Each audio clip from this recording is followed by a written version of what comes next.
شیعہ مسلمان ہے یا نہیں؟ آسان جواب،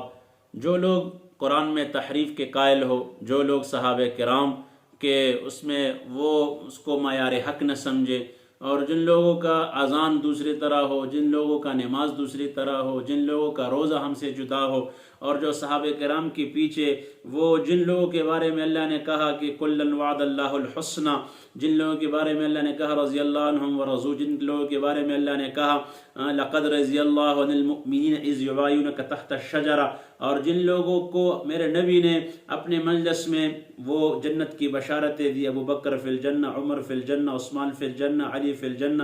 اور ابو عبد الرحمن بن عوف فی الجنہ، ابو عبیدہ بن جراح فی الجنہ، سعد بن ابی وقاص فی الجنہ، سعید بن زید ابو الاعور فی الجنہ، اولئک حزب اللہ الا ان حزب اللہ هم الغالبون الا ان حزب اللہ هم المفلحون، سب کو جنت کی بشارتیں دی۔ اور یہ لوگ کہتے ہیں نعوذ باللہ ابو بکر ایسا ہے، اور ازواج مطہرات جن کی نکاح اللہ نے پڑھوائی، میرے نبی کے ساتھ وہی آئی اور اللہ کے نبی نے ان سے نکاح کیا، اور ایسے لوگ یہ دین سے ناواقف ہے، اللہ ان کو کامل ہدایت دے دے، کامل ہدایت دے دے۔ اور جو بیت اللہ کی جگہ طواف کے لیے، عبادت کے لیے کربلا جائے، اللہ کہتے ہیں یہ میرا گھر ہے، ہاں یہ میرا گھر ہے،